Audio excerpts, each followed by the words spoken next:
Okay, I think I'm live. Yep. Oops, I'm starting out wrong. This is why you're supposed to keep notes or something, I think. But anyway, I wanted to talk about what I've read recently, some thoughts about writing, and some changes I've made to my website. I finally got the new tarot deck I made called Taropian Songs out there. Well, we'll see when I get to that. But first, hopefully you can see this clearly. I tried to make it bigger. Let me peek real quick. Yeah, it looks okay. So the first 3 books here, this is like a Kindle Cloud Reader, because you can also read in the browser a book that you bought for a Kindle. I usually read on my iPad with a Kindle app because I don't know, I just prefer it. But this is not bad if you're, this is what you got to use as a web browser. So I've been reading the best of C.L. Moore and Henry Kuttner. Today I read a story called Demon, which I can recommend. It's pretty interesting. I think she wrote it, the C.L. Moore, she, and Henry Kuttner, he, maybe. Not sure why his name is so much bolder, but I can recommend that for reading. Also, I've been reading ever so slowly, a kind of a noir, kind of detective, kind of gangster, I guess is the word I'm searching for. Here Comes a Candle. It's from like a story, a nighttime story for children. But anyway, it's by Frederick Brown, who mostly wrote short stories, but this one's a novel. Also, what's Mamma Mia, Let Me Go. This is a book where people have taken certain lyrics to various songs and, embellish, describe. And I found, I'll click on this one, which will rearrange everything, but that's okay.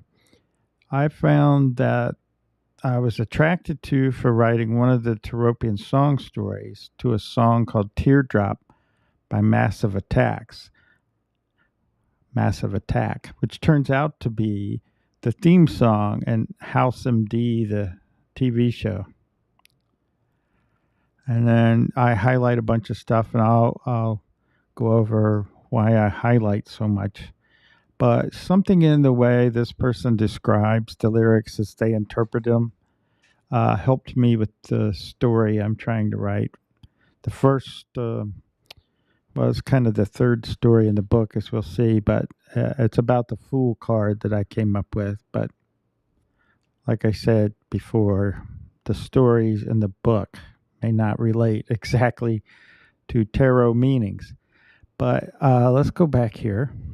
Now the order rearranges. I wish they wouldn't do that, but that's okay. So those are just 3 books that I'm bouncing through every morning. But in terms of the rabbit hole I went down about writing books or just stories or writing anything, I guess. These first 2 I can recommend, even though the second one's not so much about the doing of it. It's more about how you should approach it, if it means something. The first one's Steering the Craft by Ursula K. Le Guin, a name you probably recognize.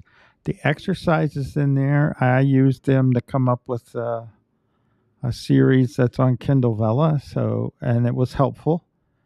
It's not necessary. None of these books are necessary, to be honest. All you got to do is sit down and write until something happens, which may never happen for me. But the second one that I thought had some good insight, I would say, Confessions of an Unrepentant Short Story Writer by Scott Bradfield. He has, he has a YouTube channel. So that was some of the quotes in there. That's another thing. I guess I could show that right now. When I go through and highlight, there's a way to get at your quotes through this Kindle Cloud Reader. There's probably other ways to get at these things. But here you can see it's a big long list. And it shows the color you highlighted it with and the location in the book if you want to go back to it. So I find that helpful. What I do is copy this page and email it to myself. Like, here's the page as an email. I find myself doing more and more of this, where I email myself quotes. I mean, they end up in Gmail and they take up almost no space that Google's giving you. They're searchable up here, you see. So I just stumbled onto that. I don't think maybe there's someone out there who's recommended that before, but I just stumbled onto it and I'm stuck doing it. Like, here's an example I like. The best advice I have for an aspiring short story writer is this: enjoy writing the stories you want to write, not writing for any specific reason, but that you enjoy them yourself. So I would think that's good advice there. So then you see I go down the rabbit hole. Here's Bradbury with Zen, The Art of Writing, 2 Elizabeth George books. I read these, and, well, you come away with a lot of stuff stuck in your head. Stephen King on writing, I got about halfway through. Some of these others are like reference books, which you've probably seen if you went to school. Scene and Structure, The Elements of Style, The Chicago Manual of Style, The Style Book. The story one by Robert McKee gets recommended a lot. But a lot of this isn't all that helpful. And the ones down here by, I won't say their names, but you can see Slap 'em with a Fish, The Art and Craft of Writing. It's like certain writers get in this groove where they got, maybe it's profitable, that's why, maybe. But they get in this groove of writing about how to write. And then some of them seem to be making a living at this. There's that snowflake method, pretty popular. The plot dot, storyboarding, plot and structure. I started on these. If you're interested in writing a mystery, girlfriend Linda has a new book, The Lure of Chianti and Fava Beans, How to Write a Killer Mystery. We'll ignore George. That's called overwriting right there. Now, he's good, I guess, but that's a lot of words. She also wrote on creative writing. So there's all that you can go down and do and all that, but I'm gonna show you something that eliminates some of these the technical aspects of doing it. And here it is. And the other competitor to this is something called Grammarly. This is called ProWritingAid. You take your story. This is a little snippet of the Fool Card, the 3rd episode in the Kindle Vella story I'm writing. And you can see that I got pretty good scores over here. And right there's a little underline, meaning it's suggesting I do something. It says possible comma splice. So I like it the way it is. I think it reads better that way when it's read out loud. But occasionally I will, and have, more than occasionally.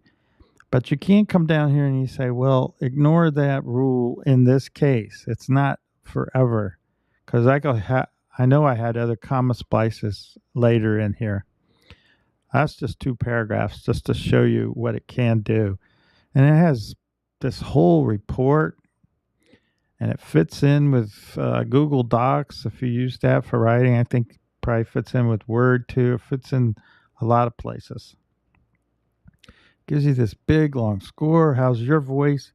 How do I match up against some of what Dean Koontz is doing, for example? And you can pick from a lot of people. And I just picked him. I'm not sure why. I don't think it matters very much.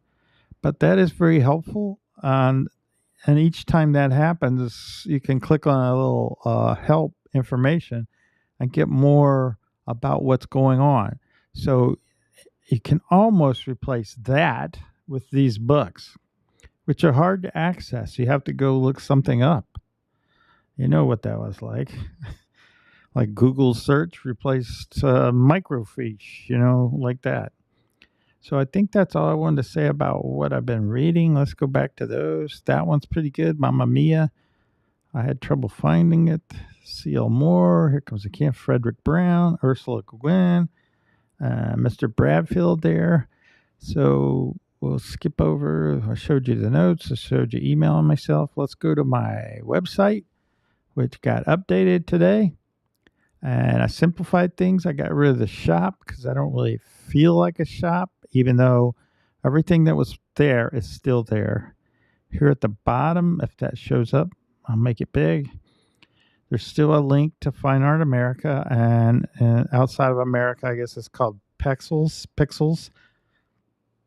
So if I click on that, I would go, and you could put art on a cup or underwear or t-shirt or whatever. And then there's writing, which will go to my author page. Now that I have an author page on Amazon, where it lists both your books and Kindle Vella, if you're into Kindle Vella. Now, this top link, let me go back a second. This top link for Fine Art America, that's also what's going on over here in this box where it scrolls on its own, but you can change it. If you click on one of those, it's going to go straight to this same spot, but that particular image. So there's writing, there's still the t-shirts I had on Amazon, and then I stuck in an Instagram and a Facebook. Now, where's the big change? Here's the big change. You go up here. It's gotten much simpler. It's just, home. Both of these are home. Then there's Tarot, and then there's YouTube. That just takes you to my YouTube channel.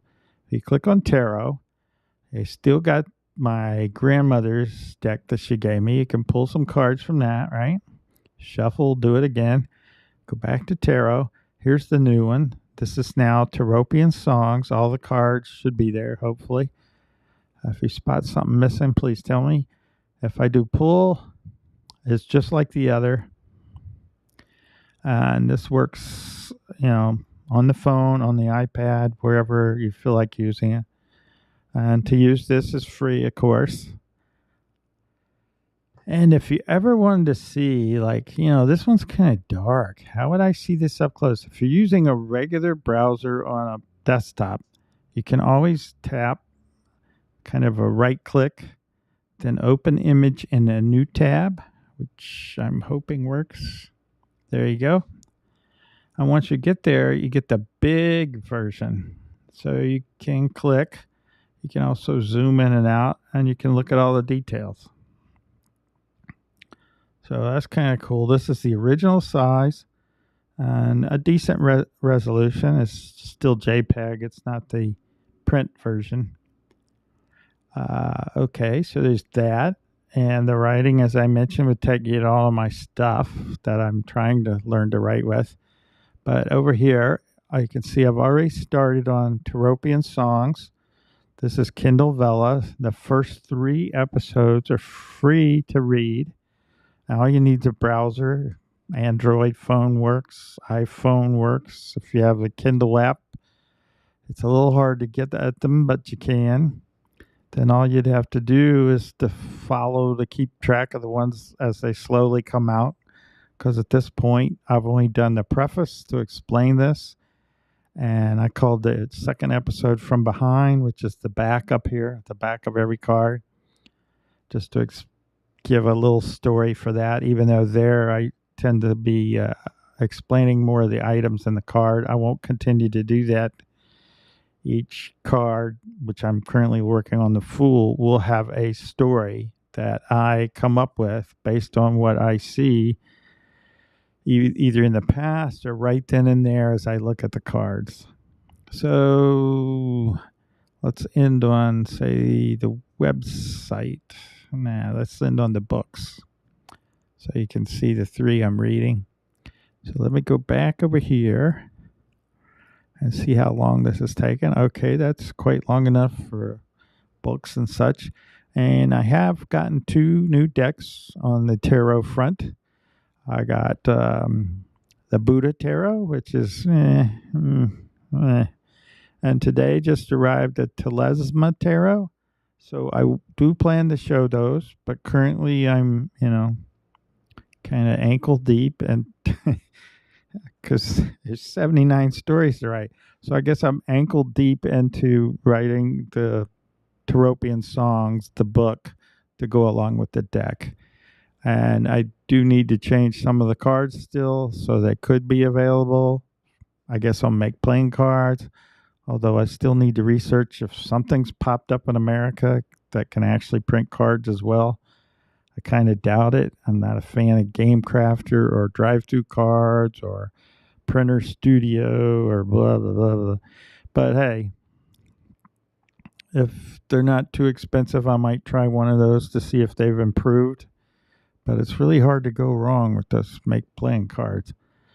It's just that they're so far away. So with that, I hope everybody's doing well given the state of things.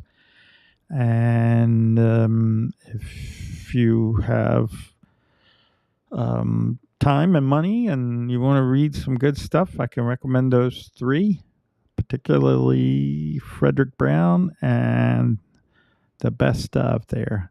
So with that, I will say peace and try to hold this for a little bit, but take care.